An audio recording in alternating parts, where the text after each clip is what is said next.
சில பேர் தேவ பிரசன்னத்தை உணர்ந்தீங்க. நாங்கள் உணரலையா? நான் உணர்ந்தேன். நீங்கள் உணர்ந்தீங்களா? நாங்கள் உணர்ந்தா சத்தம் இருக்கணும். குருத்தொலை நாயில் எல்லாம் சோகமாக உட்காந்துருக்கூடாது. சிலுவை கிடச்சிச்சா? இல்லையா? சில பேர் சந்தையில் சிலுவை போட்டிருப்பாங்க. எப்படி கேட்டாங்க? சிலுவையில் இயேசு இருக்கிறாங்களோ, சிலுவையை எங்கே சுமக்கணும்? எங்கே சுமக்கணும்? அன்னதினமா சிலுவையை சுமக்கணும். அல்லேலூயா. சரி, திருப்பிக் கொள்ளலாம். இந்த நாளிலே வாசிக்க போகிற திருவெக்கோள் வாசகம்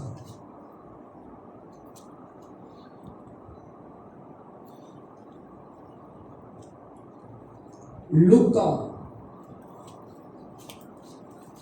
எழுதின சுவிசேஷ புஸ்தகம் 19வது அதிகாரம் வசனம் 28 ஆகிய வசனத்தை எல்லோரும் எழுப்பி நின்று வாசிக்கலாம். லூக்கா 19:28. இவைகளை அவர் சொன்ன எல்லோரும் எடுக்கணும். எல்லோரும் எடுத்து அந்த வாக்கியத்தை, வசனத்தை நீங்கள் ஒன்றொன்றாய் நீங்கள் வாசிக்க நான் கேட்டுக் கொள்கிறேன். அல்லேலூயா. அப்படி எடுத்து விட்டீங்கன்னா ஆமென் சொல்லுங்களேன். ஆமென். லூக்கா 19:28. இவைகளை அவர் சொன்ன பின்பு எருசலேமுக்கு புறப்பட்டு முந்தி நடந்து போனார். தொடர்ந்து வாசிங்க. அவர் ஒலிவமலை எண்ணப்பட்ட மலையின் அருகே பெத்பகே பெத்தானியா என்னும் ஊருக்கு சமீபித்த போது தம்முடைய சீஷரில் 2 பேரை நோக்கி உங்களுக்கு எதிரே இருக்கிற கிராமத்துக்கு போங்கள்.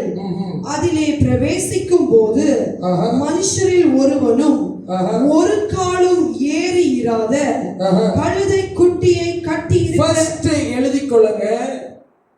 கழுதை. இதைத்தான் நம்ம சக்கரியா 9:9 வாசிச்சோம். எழுதிக் கொள்ளுங்க. ஃபர்ஸ்ட் என்னது? கழுதை. கழுதை குட்டியை கட்டி இருக்க காண்பீர்கள். அதை அவிழ்த்து கொண்டு வாருங்கள். அதை ஏன் அவிழ்க்கிறீர்கள் என்று யாராவது உங்களிடத்தில் கேட்டால் அது ஆண்டவருக்கு வேண்டும் என்று சொல்லுங்கள். யாருக்கு வேணுமா? ஆண்டவருக்கு வேண்டும் என்றால். அப்போ 2வது பாயிண்ட் எழுதிக் கொள்ளுங்க. கர்த்தருக்கு வேண்டும் என்றார். அனுப்பப்பட்டவர்கள் போய் தங்களுக்கு அவர் சொன்னபடியே கண்டார்கள். கழுதை குட்டியை அவர்கள் அவிழ்க்கும் போது அதற்கு உடையவர்கள் குட்டியை ஏன் அவிழ்க்கிறீர்கள் என்று கேட்டார்கள். சரி, மறுபடியும் அந்த வாக்கியம் ரிப்பீட் ஆகுது. அது ஆண்டவருக்கு வேண்டும் என்று சொல்லி பாருங்க, மறுபடியும் ஆண்டவருக்கு வேண்டும் என்று சொல்லி அதை இயேசுவினிடத்தில் கொண்டு வந்து தங்கள் வஸ்திரங்களை அதின் மேல் போட்டு. எழுதிக் கொள்ளுங்க. எத்தனாவது குறிப்பு இது? அந்த கழுதை மேலே வஸ்திரத்தை போட்டு இயேசுவை அதின் மேல் ஏற்றினார்கள். அவர் போகையில் அவர்கள் தங்கள் வஸ்திரங்களை வழியிலே விரித்தார்கள். அவர் ஒலிவமலை போகிற வேளையில என்னத்தை விரித்தார்களா? சொல்லுங்களேன். வஸ்திரத்தை விரித்தார்கள். அவர் ஒலிவமலையின் அடிவாரத்துக்கு சமீபமாய் வருகையில் திரளான கூட்டமாகிய சீஷர் எல்லாம். சொல்லுங்க. திரளான கூட்டத்தார்கள் சீஷர்கள் தாங்கள் கண்ட சகல அற்புதங்களை குறித்து, இயேசு கிறிஸ்து செய்த அற்புதங்களை குறித்து சந்தோஷப்பட்டு. எழுதிக் கொள்ளுங்க. அடுத்த பாயிண்ட், சந்தோஷப்பட்டு. கர்த்தருடைய நாமத்தினாலே வருகிற ராஜா சோஸ்தரிக்கப்பட்டவர். எழுதிக் கொள்ளுங்க. அடுத்தது ஸ்தோத்திரிக்க பண்ணப்பட்டவர். பரலோகத்திலே சமாதானமும் உன்னதத்திலே மகிமையும் உண்டாவதாக என்று சரி மிகுந்த சத்தத்தோடே, மிகுந்த சத்தம், சாதாரண சத்தம் அல்ல, மிகுந்த சத்தத்தோடே தேவனை புகழ்ந்தார்கள். தேவனை புகழ்ந்தார்கள். அடுத்தது எழுதிக் கொள்ளுங்க. தேவனை புகழ்ந்தார்கள். அப்பொழுது கூட்டத்தில் இருந்த பரிசேயரில் சிலர், கூட்டத்தில் இருக்கிற சிலர் பரிசேயர்கள் அவரை நோக்கி போதகரே உம்முடைய சீஷரை அதட்டும் என்றார்கள். உம்முடைய சீஷரை அதட்டும் என்றார்கள். அவர்களுக்கு அவர் பிரதியுத்தரமாக இவர்கள் பேசாமல்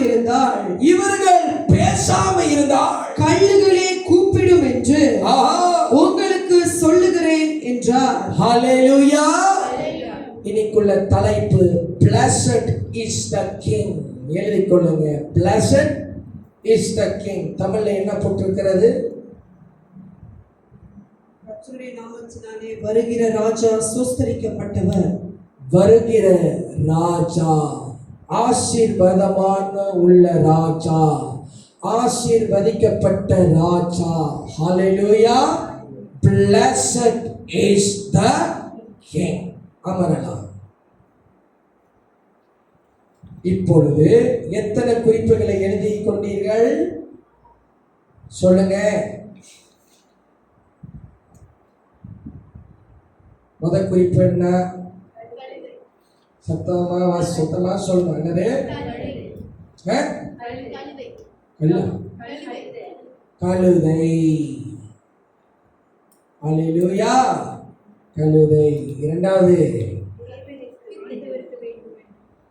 சத்தமா இது கர்த்தருக்கு கழுதையை வேணும். அடுத்தது வஸ்திரம் அதிமேல் போட்டு. அடுத்தது சொல்லுங்க. திரளான சீஷர்கள் என்ன பண்ணார்களாம்? கர்த்தருடைய அற்புதத்தை குறித்து ஆர்ப்பரித்து சந்தோஷப்பட்டு ஸ்தோத்திரம் பண்ணார்களாம். அடுத்தது சொல்லுங்க. அடுத்தது எத்தனை பாயிண்ட்? 4 பாயிண்டா? இல்லையே. எனக்கு காலையிலே தெரியா? இப்படி எத்தனை பாயிண்ட்டுமா? 6 பாயிண்ட். மறுபடியும் சொல்லுங்க. give the mic. சொல்லுப்பா. ஃபர்ஸ்ட் சொல்லுங்க. எலிமினேட் சொல்லு. சொல்லுங்க. எழுதி கொள்ளுங்க. யார் பாயிண்ட் இல்லைன்னா எழுதணும். First is the donkey. அடுத்தது கர்த்தருக்கு அந்த கழுதையை வேணும். அடுத்தது throw their cloths on the cloth. அந்த கழுதை மேல வஸ்திரத்தை விரித்து போட்டார்களாம். rejoiced. திரளான சீஷர்கள் இயேசு கிறிஸ்து செய்த அற்புதத்தை குறித்து சந்தோஷப்பட்டு ஆர்ப்பரித்து ஸ்தோத்திரம் பண்ணார்களாம். என்ன பண்ணார்களாம்? 3 பாயிண்ட் அங்க இருக்கு. கர்த்தர் இயேசு கிறிஸ்து செய்த அற்புதத்தை குறித்து ஃபர்ஸ்ட் ஆர்ப்பரித்து சந்தோஷப்பட்டு, மூன்றாவது என்னது? ஸ்தோத்திரம் பண்ணார்களாம். அல்லேலூயா. அடுத்தது அவ்வளவுதான். சரி, இப்போ உங்க கிட்ட ஒரு கேள்வி கேட்க விரும்புகிறேன். ஏன் இயேசு கிறிஸ்து கழுதையை தேர்ந்தெடுத்தார்? இயேசு கிறிஸ்து நினைச்சா குதிரை எடுத்திருக்கலாம். ஏன் கழுதை அடையாளமாய் கர்த்தர் இயேசு கிறிஸ்து தெரிந்து கொண்டார்? Why there must be a donkey? Why the Lord needs the donkey?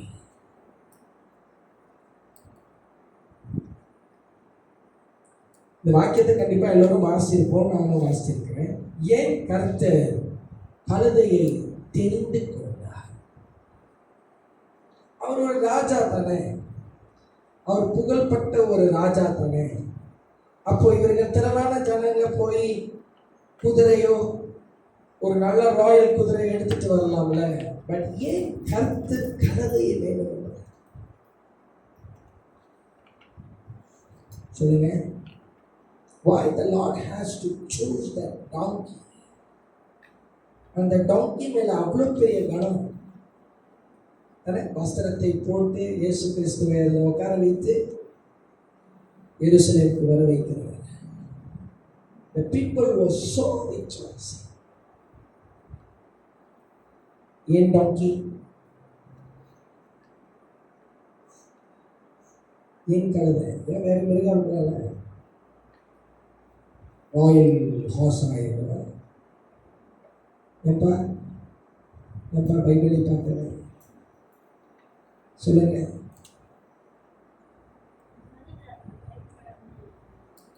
கழுதை சரியா? ஏன் கழுதை?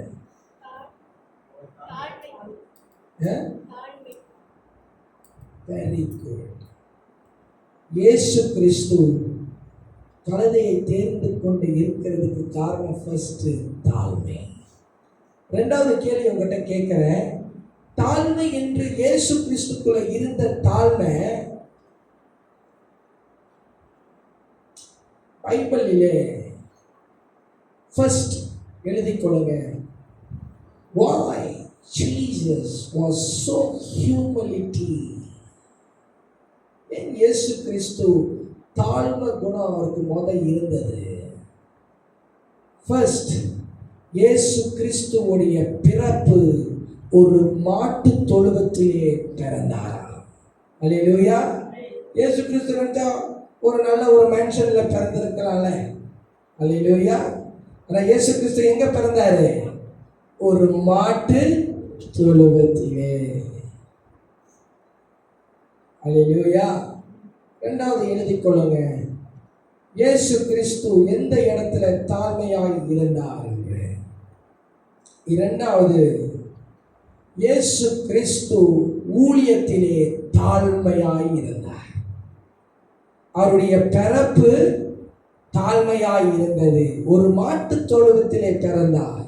அல்லேலூயா.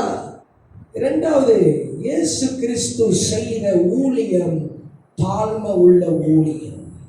அவர் தாழ்மையாய் இருந்தார். மூன்று, இயேசு கிறிஸ்து எருசலேமுக்கு வர வைக்கும் பொழுது அந்த கழுதை மேலே ஏறி உட்காரும் பொழுது அந்த கழுதைக்கு ஒரு கணம் கிடைத்ததா. The donkey was so honored before the Lord. அந்த இயேசு கிறிஸ்து தாழ்மையை வெளிப்படுத்துகிறார். நாலாவது, இயேசு கிறிஸ்து பிலாத்துக்கு முன்பாக தாழ்மைப்பட்டார். இயேசு கிறிஸ்து யாருக்கு முன்பாக? பிலாத்துக்கு முன்பாக தாழ்மைப்பட்டார். ஐந்தாவது, இயேசு கிறிஸ்து உடைய சிலுவை மரணத்திலே தாழ்மையாயிருந்தார். இதெல்லாமே என் நோட்டில் இல்லை, ஆவியானவரின் உள்ளத்தில் பேசிக்கொண்டு இருக்கிறார். நீங்க அதை எழுதிக் கொள்ளுங்க. எத்தனாவது குறிப்பு? 6. ஆறாவது குறிப்பு, இயேசு கிறிஸ்து அடக்கப்பட்ட இடம் ஒரு தாழ்மை உள்ள இடம். Jesus was buried in a tomb.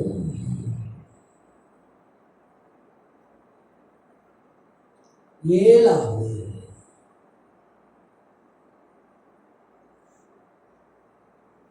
இயேசு கிறிஸ்து உடைய உயிர் தெழுதலும் அவருடைய வெளிப்படுத்துகிற விதம் தாழ்மை உள்ளது. சீசர்களுக்கு முன்பாக, அவருடைய சிசிக்கு முன்பாக தாழ்மையாய் வெளிப்பட்டார். இந்த 7 பாயிண்ட்ல Jesus doesn't exaggerate himself. Although ஏசாயா தீர்க்கதரிசி சொன்னாரு, இந்த பூமிக்கு ஒரு பாலகன் பிறப்பார். அல்லேலூயா. 7 இடத்துல இயேசு கிறிஸ்து தாழ்மைப்பட்டார். ஃபர்ஸ்ட் பாயிண்ட் எதுல? இயேசு கிறிஸ்துவுடைய பிறப்பிலே. இரண்டாவது, இயேசு கிறிஸ்து செய்த ஊழியத்திலே தாழ்மைப்பட்டிருக்கிறார். தாழ்மையாய் ஊழியம் செய்தார்கள். இயேசு கிறிஸ்து போஸ்ட் பண்ணல ஊழியத்தை குறித்து. அடுத்ததாக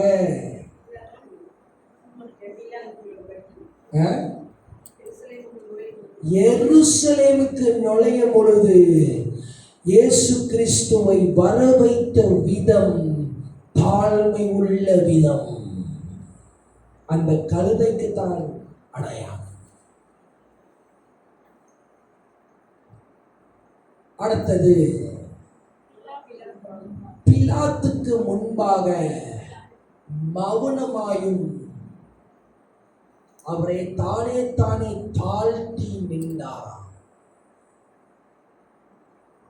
அடுத்தது, சிலுவையின் மரணத்திலே இயேசு கிறிஸ்து தாழ்மையாய் இருந்தார்.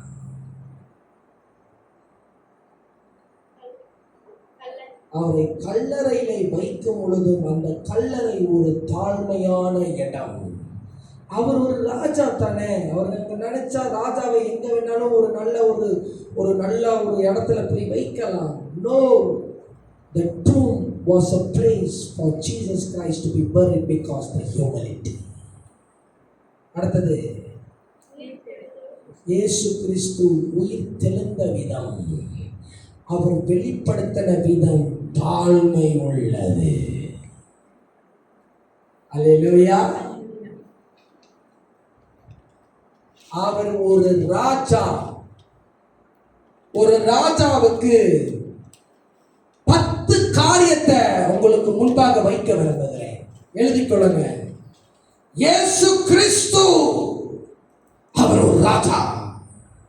பைபிள்ல காட்டிலும் அத்தனையோ ராஜாக்கள் இருந்த போதிலும் பிரதான ஒரு ராஜா இயேசு கிறிஸ்து. அவர் கையில 10 காரியம் இருக்கிறதா? எத்தனை காரியம்? 10. 1, தானியேல் எழுதின புஸ்தகம் 7வது அதிகாரம். எழுதிக் கொள்ளுங்க. இதெல்லாம் உங்க ஜபத்துக்கு பிரயோஜனம் உள்ளதா இருக்கும். நீங்க தியானிக்கும் பொழுது, இந்த வசனம் எல்லாம் வைத்து தியானிக்கும் பொழுது, நான் ஒரு இயேசு கிறிஸ்து ஒரு ராஜா, அந்த ராஜாவை நான் தெரிந்து கொண்டேன். ஹல்லேலூயா. தானியேல் 7, 13, 14. அதிலே 3 குறிப்பு இருக்கு. நீங்க எழுதிக் கொள்ளலாம். தானியேல் 7, 13, 14 வாசியுங்கள். தரிசனங்களிலே நான் பார்த்து கொண்டிருக்கையில் தானியேல் ஒரு தரிசனத்தை காண்கிறார். இதோ மனுஷகுமாரனுடைய சாயலான ஒருவர் வானத்து மேகங்களுடனே வந்தார். ஒருத்தர் வானத்தின் மேகத்துடனே வந்தார். அவர் நீண்ட ஆயுசுள்ளவர் இடமட்டும் வந்து, சரி, அவர் சமீபத்தில் கொண்டு வரப்பட்டார்.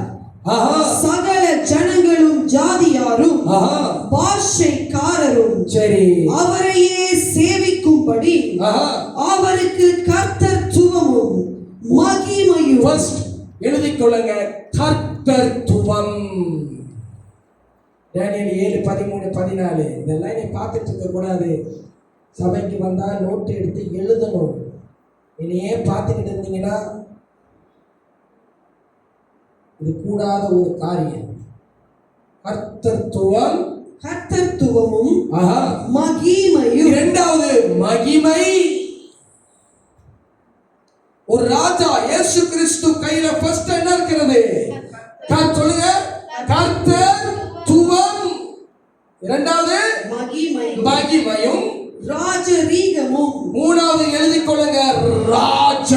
அபிஷேகம். அதுதான் ராஜரீக அபிஷேகம். Hallelujah. The anointing of a kinglyhood.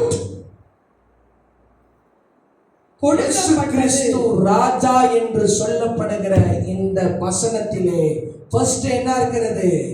கர்த்தத்துவம், இரண்டாவது மகிமை, மூணாவது ராஜரீகம். அண்டர்லைன் பண்ணிக்கொள்ளுங்க, ராஜரீகம். அடுத்தது ராஜரீக அபிஷேகம், ராஜரீக கிரீடம்.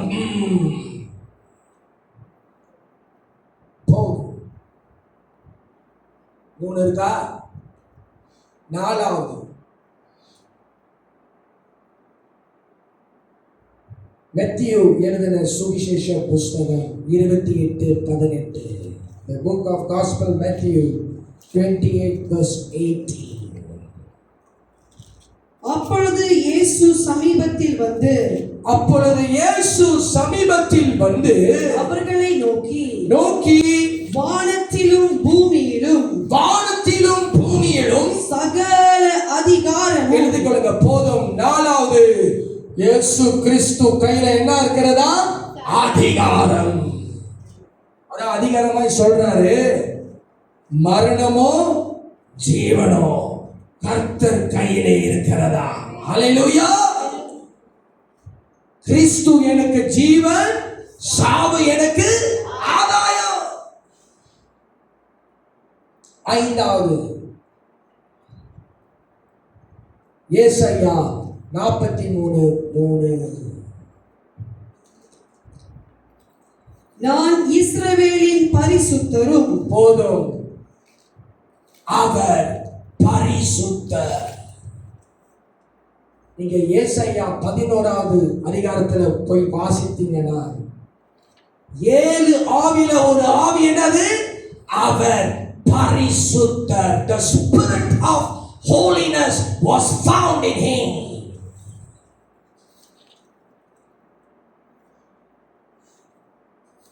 ஐந்தாவது,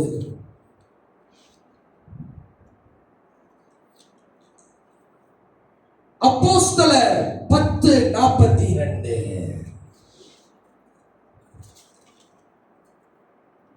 அவர் அன்றையும் அவரே உயிரோடு இருக்கிறவர்களுக்கும் மரித்தோர்களுக்கும் தேவனால் ஏற்படுத்தப்பட்ட நியாயாதிபதி.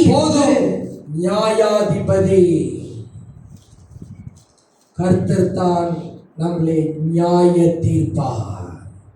இந்த உலகத்தை நியாய தீர்ப்பார், நம்மளை யாவரையும் நியாய தீர்ப்பார்.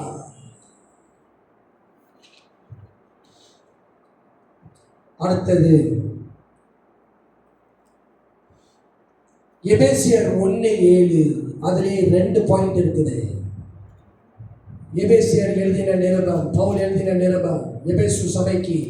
எபேசியர் 1:7. அவருடைய கிருபையின் ஐஸ்வரியத்தின்படியே இவருடைய இரத்தத்தினாலே பாவ மன்னிப்பாகிய. எழுதிக் கொள்ளுங்க, பாவ மன்னிப்பு. என்ன இருக்கிறதா? பாவ மன்னிக்கிற தேவன். அடுத்தது மீட்பு இவருக்குள். அடுத்தது எழுதிக் கொள்ளுங்க, ரிடம்ஷன், மீட்பு. மீட்பு.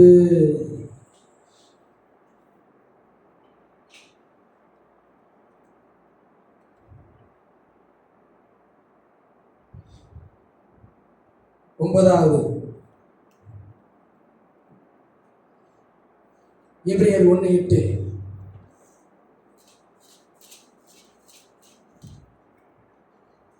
குமாரனை நோக்கி, தேவனே, உம்முடைய சிங்காசனம் என்றென்றைக்கும் உள்ளது, உம்முடைய ராஜ்யத்தின் செங்கோல்.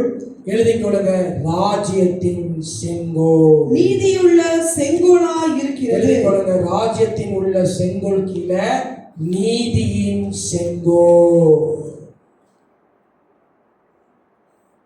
பைபிளிலே இன்னொரு செங்கோலும் எழுதிக் கொள்ளுங்க, சீயோனுக்கு கொடுக்கப்பட்ட செங்கோல்.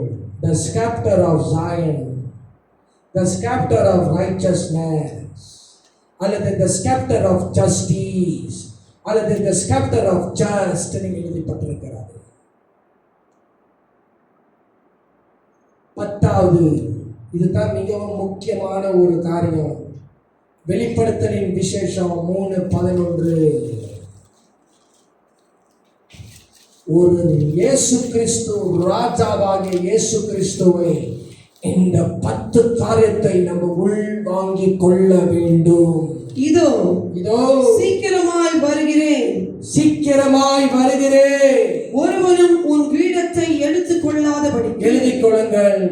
கிரீடம் நம்ம தலைமேல் சூட்டப்பட்டிருக்கிறது. அதே வெளிப்படுத்தல் விசேஷத்துல புஸ்தகத்துல வாசித்து பார்த்தீங்கன்னா, வெளிப்படுத்தலின் விசேஷம் 2:10, புக் ஆஃப் ரெவலேஷன் 2:10, நீ படப்போகிற பாடுகளை குறித்து எவ்வளவும் பயப்படாதே, பயப்படாதே.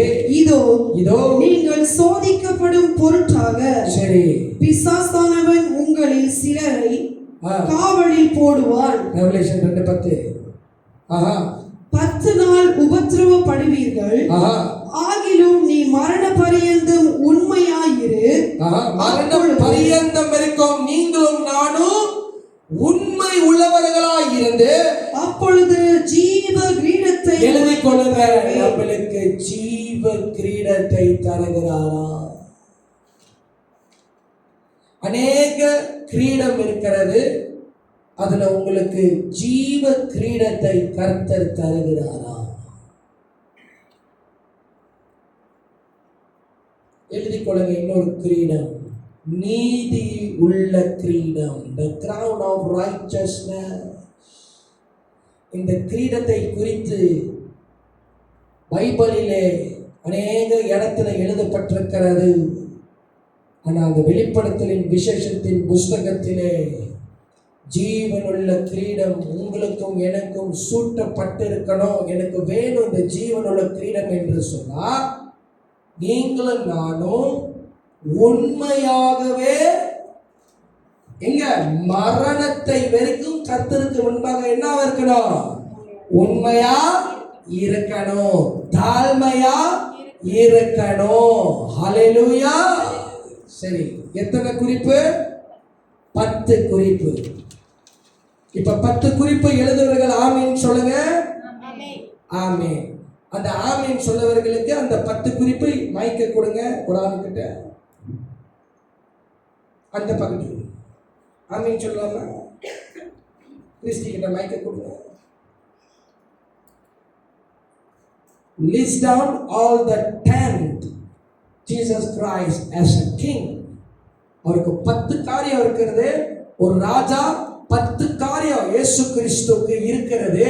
அந்த 10 காரியத்தை குறித்து தான் நம்ம தியானிக்கிறோம். இந்த 10 காரியத்தை கடகடன்னு சொல்லுங்க, வசனத்தோடு சொல்லுங்க. தானியேல் 7:13-14. மைக்கு கொஞ்சம் அழகா எடுத்துட்டு போய் பேசுங்க.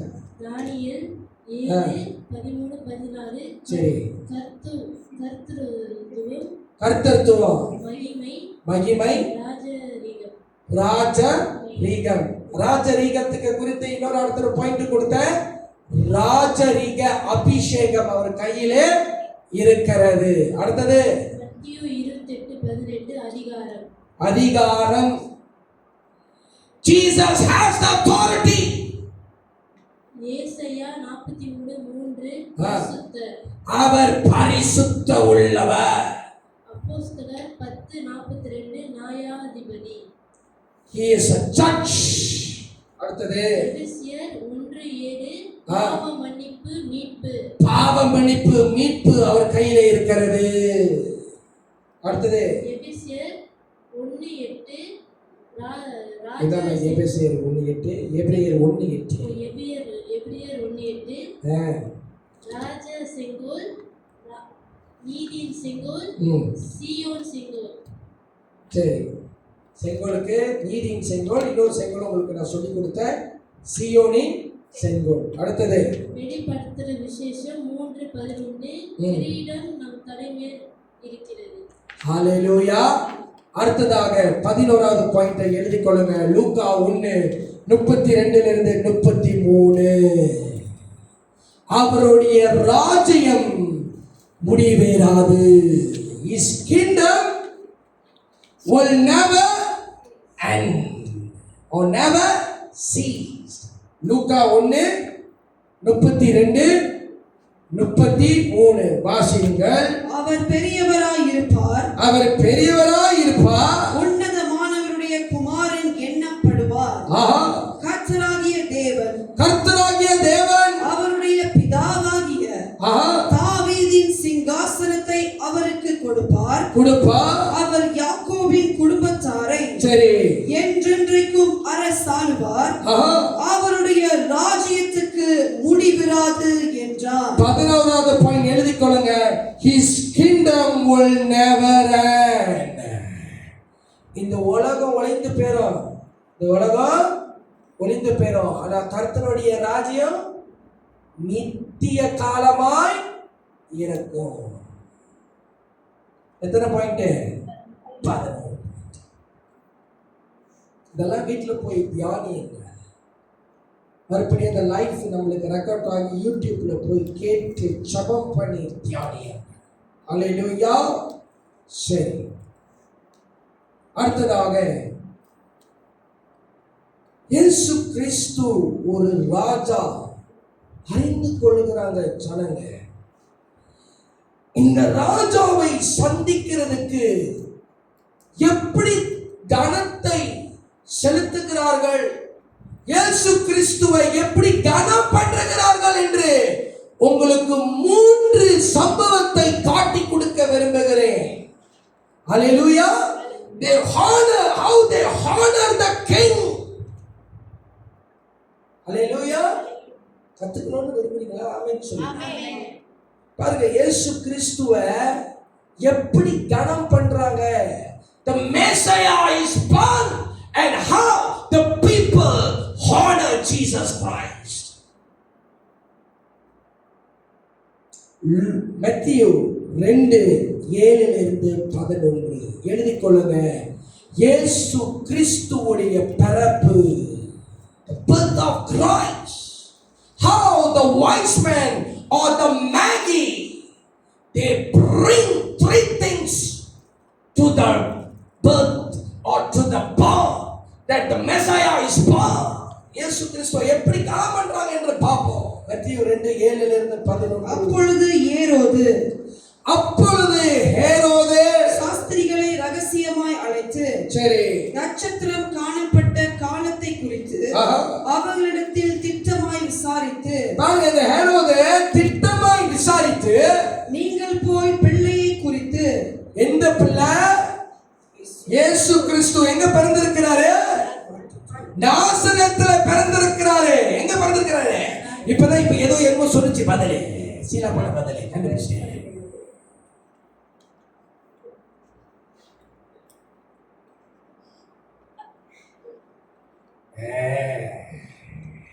இயேசு எங்க பிறந்தாரு?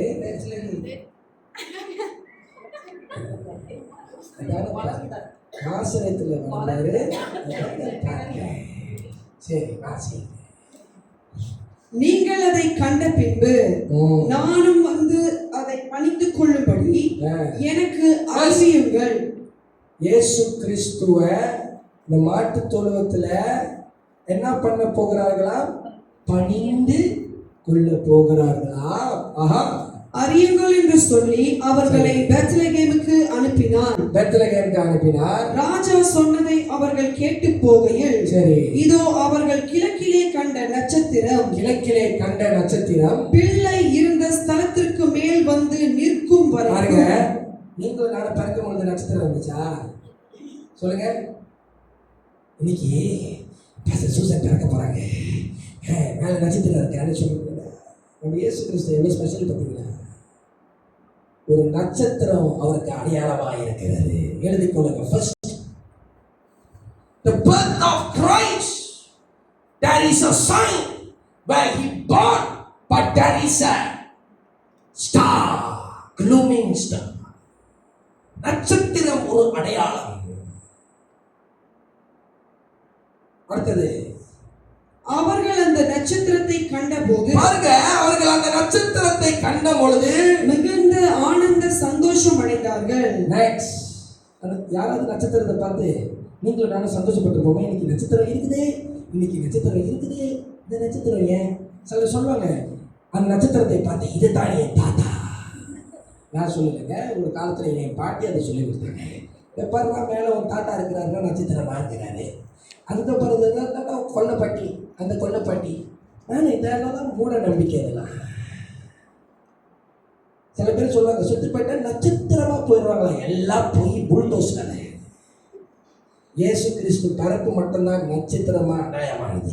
சரி, அடுத்தது, அவர்கள் அந்த வீட்டுக்குள் பிரவேசித்து பிள்ளையும் அதன் தாயாகிய மரியாளையும் கண்டு சாஷ்டாங்கமாய் விழுந்து. எழுதிக்கொள்ளுங்க, இயேசு கிறிஸ்துவை அந்த மாட்டுத் தொழுவத்தில் பார்த்தோனே பணிந்து சாஷ்டாங்கம் செய்தார்கள்.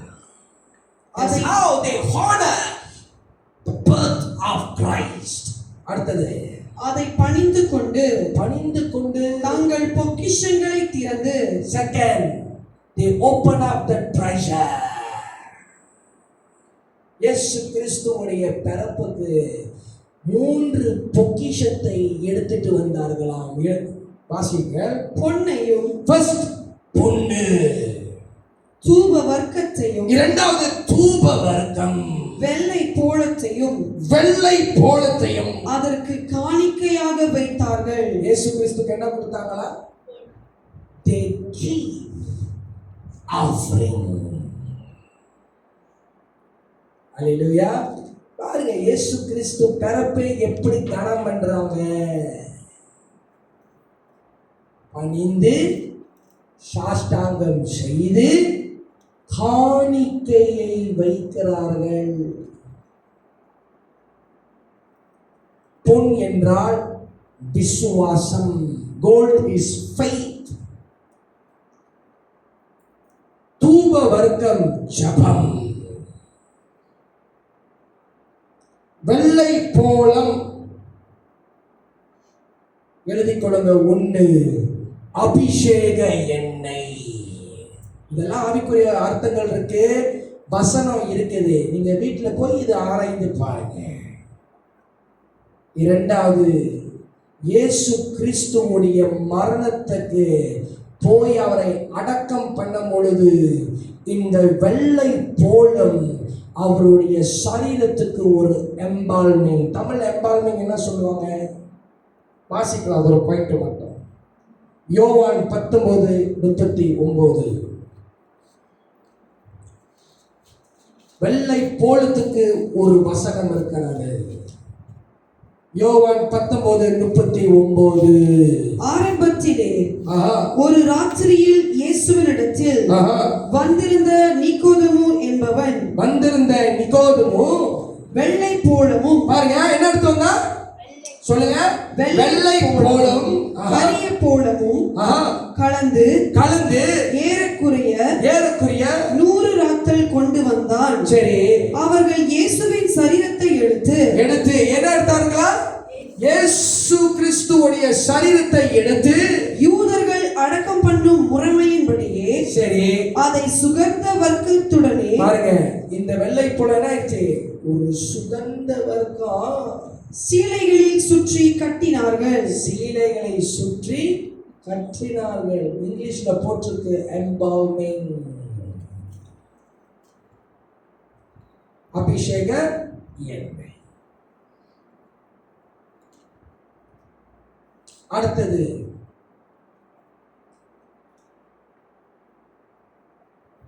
a woman/prostitute.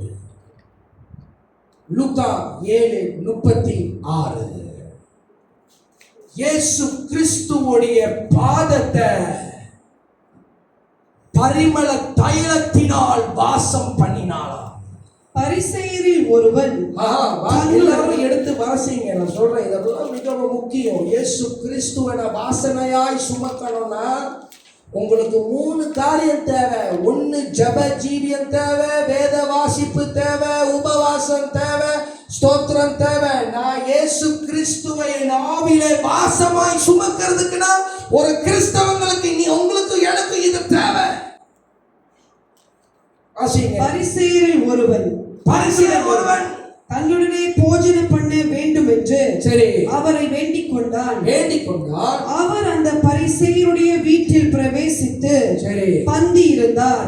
அப்பொழுது அந்த ஊரிலே இருந்த பாவியாகிய ஒரு ஸ்திரீ அவர் பரிசேயன் வீட்டிலே பந்தி இருக்கிறதை அவர் பாவியாகிற ஸ்திரீல ஸ்லாஷ் பண்ணி அவ ஒரு வேசி. அடுத்தது பந்தி இருக்கிறதை அறிந்து ஒரு பரணியில் பரிமள தைலம் கொண்டு வந்து என்ன கொண்டுட்டு வந்தாலும் பரிமள தைலத்தை கொண்டுட்டு வந்து அவருடைய பாதங்களின் அருகே இயேசு கிறிஸ்துவுடைய பாதத்தை அருகே பின்னாக நின்று அழுது கொண்டு அவருடைய பாதங்களை தன் கண்ணீரினால் நனைத்து முதலாவது first how she honored Christ where she wept all over Christ's feet தன் தலை மயிரினால் துடைத்து இரண்டாவது தலை மயிரத்தினாலே துடைத்து அவருடைய பாதங்களை முத்தம் செய்து இயேசு கிறிஸ்துவுடைய பாதத்தை முத்தம் செய்து பரிமள தைலத்தை நாலாவது பரிமள தைலத்தில் பூசினார். அந்த வாக்கியத்தை வாசிங்க. அவருடைய பாதங்களின் அருகே பின்னாக நின்று she wept அழுது கொண்டு அவருடைய பாதங்களை தன் கண்ணீரினால் நனைத்து she wept the tears on the feet of Christ.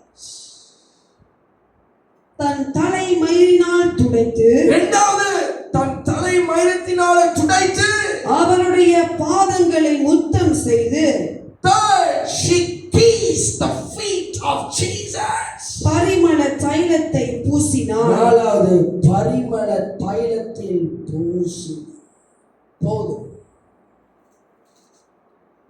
மூணாவது மரியா ஒரு எக்ஸ்பென்சிவ் பெர்ஃப்யூமை இயேசு அண்டையிலே கொண்டுட்டு வருகிறார். யோவான் 12:1-3.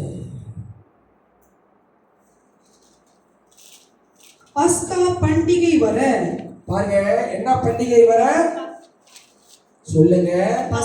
பஸ்காவின் பண்டிகை வர 6 நாளைக்கு முன்னே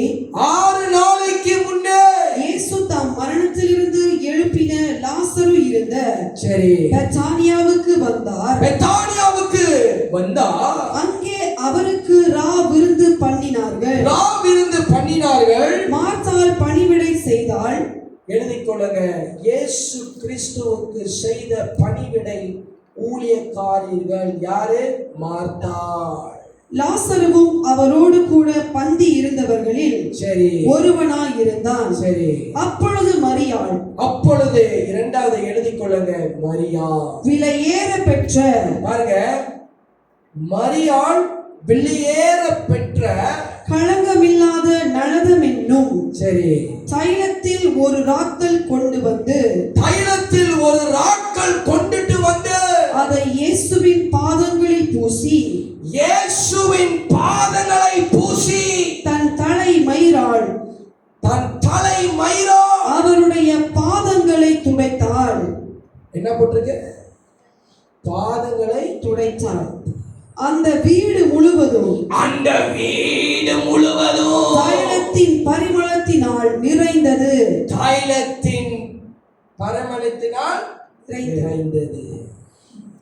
அல்லேலூயா.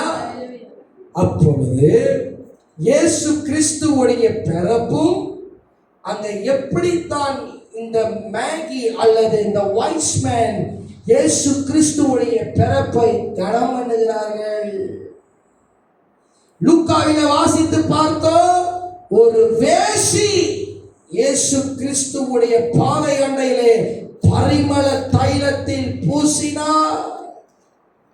மூணாவது மரியாள் விலையேற பெற்ற ஒரு வாசனையை இயேசு கிறிஸ்து பாதத்தின் அண்டையிலே பூசி இயேசு கிறிஸ்துவை மகிமைப்படுத்தினார். இன்னைக்கு நீங்களும் நானும் இயேசு கிறிஸ்துவை எப்படி வாசனையாக சுமந்திருக்கிறோம்.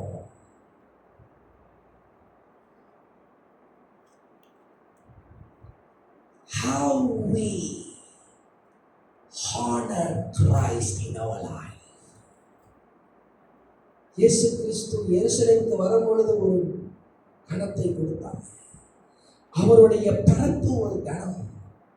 இந்த ரெண்டு ஸ்திரீகளும், வேசியங்கிற ஒரு ஸ்திரீ, மறையாள் ஒரு ஸ்திரீ, இயேசுவை வாசனைப்படுத்தி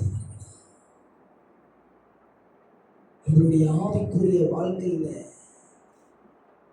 ஜபம் என்கிற ஒரு வாசனை இருக்க வேண்டும். வேத வாசிப்பு என்கிற ஒரு தியானிப்பு வேணும். நம்ம செய்கிற ஆராதனை வாசனையாய் இருக்கணும். உலகத்தின் ஆராதனை அல்ல. கர்த்தருக்கு செலுத்துகிற ஒவ்வொரு ஆராதனையும் அது உகந்த வாசனை. நம்மளுடைய விசுவாசம் அது அவருக்கு ஒரு வாசனை. நம்மளுடைய கிறிஸ்துவின் ஜீவியத்தில் நடக்கிற ஒவ்வொரு நாளும் ஆண்டவரை சுமக்கிற ஒரு வாசனை. சோதித்து ஆராய்ந்து பார்ப்போம். இயேசு கிறிஸ்துவுடைய பிறப்புக்கு ஒரு கணம், அவர் எருசலேமுக்கு வருகிறதுக்கு ஒரு கணம். They honor Christ.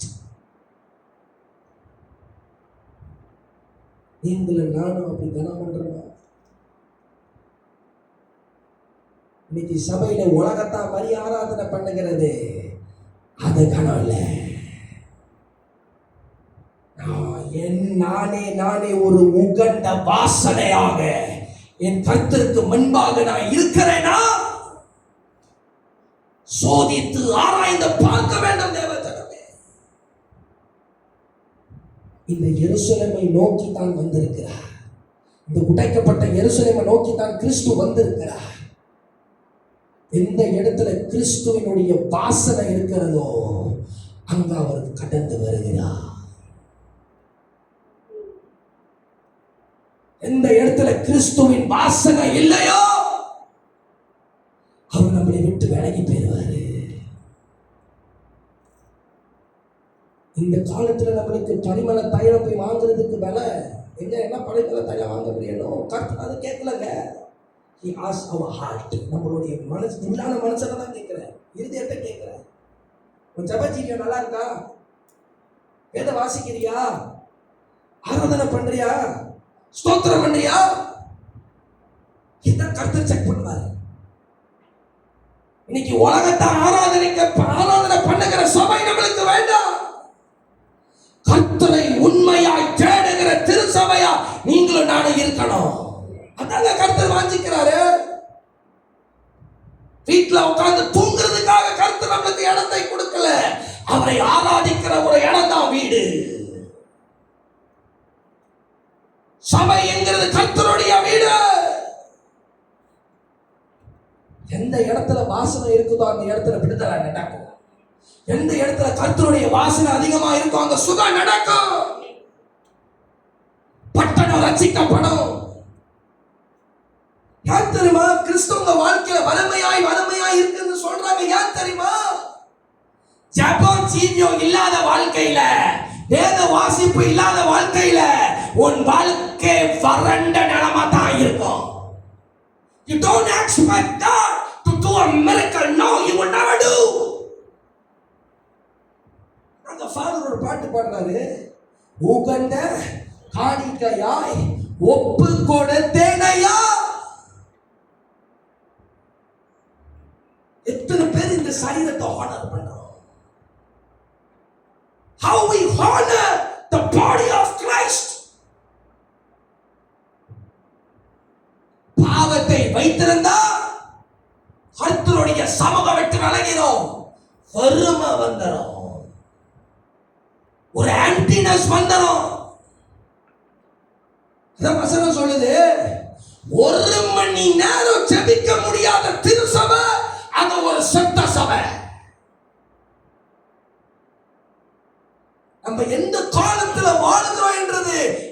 நீங்களும் நானும் புரிந்து ஆராய்ந்து பார்க்க வேண்டும் தேவ ஜனமே. அதாவது சக்கரையா 9:9 சொல்லுது, சீயோன் குமாரத்தியே, எருசலேம் குமாரத்தி. எருசலேம் என்பது சபை, சீயோன் குமாரத்தி நீங்களும் நானும்.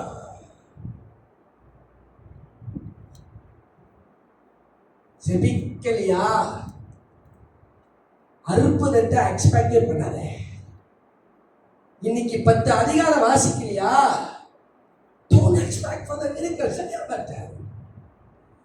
நீங்களும் நானும் பலிகளை செலுத்ததான் இந்த மண்பாண்டம்குள்ள ஒரு வேல்யூ வரும். அதனால தான் அந்த கழுதைக்கு ஒரு வேல்யூ வந்துச்சு. இந்த கழுதைக்கு ஒரு வேல்யூ இருக்குதுங்க. நீங்க யோசிச்சு பார்த்துருப்பீங்க, கழுதையா இவன் ஒரு கழுதை, ஆனா அந்த கழுதைக்கு தாங்க வேல்யூ கிடைச்சிச்சு. இந்த கழுதையை கூப்பிட்டாங்களே, இந்த கழுதைக்கு ஒரு வேல்யூ, இந்த கழுதைக்கு ஒரு வேல்யூ. எத்தனை பேர் கூப்பிட்டுருப்பா, நீ கழுதை அப்படி சொன்னவங்க, நான் ஸ்தோத்திரிக்கிறேன், நீ வாழ்த்துகிறேன். I am honored because Jesus was honored on the donkey. Because the Lord needs the donkey. கர்த்தருக்கு யாருக்குமே தேவையில்லை. என்னுடைய இருதயமும் உங்களுடைய இருதயத்தை நான் கேட்கிறேன். அதான் சங்கீதக்காரன் தாவீது சொல்லுகிறான், நொறுங்குண்ட இருதயமோ நறுகுண்ட மனமோ அவர் தேடி வந்திருக்கிறார். எல்லோரும் எழுப்பி நிற்போம், ஒரு சங்கீதத்தை வாசித்து முடிக்கலாம். 47வது சங்கீதத்தை யாவரும் திருப்பிக் கொள்ளுங்கள். நான் சொல்றேங்க, ஓப்பனா பாஸ்டர்கிட்ட பேச போறேன். இன்னைக்கு நம்மளுடைய சபை தூங்குற சபையா இருக்கக்கூடாது. We don't want this church to slumber and sleep, but we want this church to reignite back in the fire of God. கர்த்தருடைய அக்கினியிலே இந்த சபை எழும்ப வேண்டும். இது தூங்குற சபை இல்ல. ஆராதனை தூங்குகிறது. இந்த சபை அப்படி இருக்க கூடாது. ராஜாதி ராஜா வர போகிறார், மாரநாதா வர போகிறார். We have to honor the king. Blessed is the king. சங்கீதம் 47. சகல ஜனங்களே கை கொட்டி, எல்லாரும் வாசியுங்கள். சகல ஜனங்களே கை கொட்டி, சரி, தேவனுக்கு முன்பாக கம்பீர சத்தமாய் ஆர்ப்பரியுங்கள். என்ன செய்யணும்? கம்பீர சத்தம். பெட்ராப்பினன் திருச்சபையே, இன்னிலிருந்து கம்பீர சத்தமாய் நீங்களும் நானும் கர்த்தரை துதிக்க போகிறோம். ஹல்லேலூயா. அடுத்ததாக, உன்னதமானவராகிய கர்த்தர் பயங்கரமானவரும், அவர் பயங்கரமானவரும், பூமியின் மீதெங்கும் மகத்துவமான ராஜாவுமாய் இருக்கிறார். அவர் மகத்துவமான ராஜா. இன்னைக்கு நம்ம வாசித்தோமே லூக்காவிலே, இவர் ஒரு ராஜா, இயேசு கிறிஸ்து. ஜனங்களை நமக்கு வசப்படுத்தி, ஜனங்களுக்கு நம்மளை வசப்படுத்தி, ஜாதிகளை நம்முடைய பாதங்களுக்கு கீழ்ப்படுத்துவார். கர்த்தர் ஜாதிகள் இந்த பிணங் இருக்கிற யாவரையும் கர்த்தர் நம்மளுக்கு வசமாய் திருப்புவாருங்க. அடுத்தது, தமக்கு பிரியமான யாக்கோபே, சிறப்பான தேசத்தை, சரி, நமக்கு சுதந்திரமாக தெரிந்தெடுப்பார். இந்த பிணங் பட்டணத்துக்கு நீங்களும் நானும் கர்த்தர் கொடுக்க போகிற சுதந்திரிக்க ஒரு வல்லமையை கர்த்தர் நம்மளுக்கு கையில கொடுப்பாருங்க. அடுத்தது, தேவன் ஆர்ப்பரிப்போடும், கர்த்தரை ஆர்ப்பரிப்போடும், கர்த்தர் எக்கால சத்தத்தோடும் உயர எழுந்தருளினார். எக்கால சத்தம் என்பது என்ன தெரியுமா? நம்மளுடைய ஜெப சத்தம் இன்னிலிருந்து சபையில கேட்கப்பட வேண்டும், வீட்டில கேட்கப்பட வேண்டும். நம்ம எந்த இடத்திலும் கூட இருந்தா நம்மளுக்கு கர்த்தர் செலுத்துகிற ஜெப சத்தமாய் மாற வேண்டும். அடுத்தது, தேவனை போற்றி பாடுங்கள். அடுத்தது, பெட்ராப்பினன் திருச்சபையே, கர்த்தரை போற்றி பாடுகிற சபையாய் இருக்க வேண்டும். பாடுங்கள், பாடுவோம். நம்முடைய ராஜாவை போற்றி பாடுங்கள், பாடுங்கள். நம்மளுடைய ராஜாவை போற்றி பாடுவோம், பாடுங்கள். தேவன் பூமி அனைத்திற்கும் ராஜா, தேவன் பூமி அனைத்திற்கும் ராஜா. கருத்துடனே அவரை போற்றி பாடுங்கள். கருத்துடனே, சாதாரணமான அல்ல, கருத்தாய் கர்த்தரை துதித்து பாட வேண்டும். தேவன் ஜாதிகள் மேல் அரசாளுகிறார். தேவன் ஜாதிகள் மேல் அரசாளுகிறார். தேவன் தமது பரிசுத்த சிங்காசனத்தில் மேல் வீற்றிருக்கிறார். ஜனங்களின் பிரபுக்கள் ஆபிரகாமின் தேவனுடைய ஜனங்களாக சேர்க்கப்படுகிறார்கள். பூமியின் கேடகங்கள் தேவனுடையவர்கள். அவர் மகா உன்னதமானவர். அடே கண்களை மூடி ஹalleluya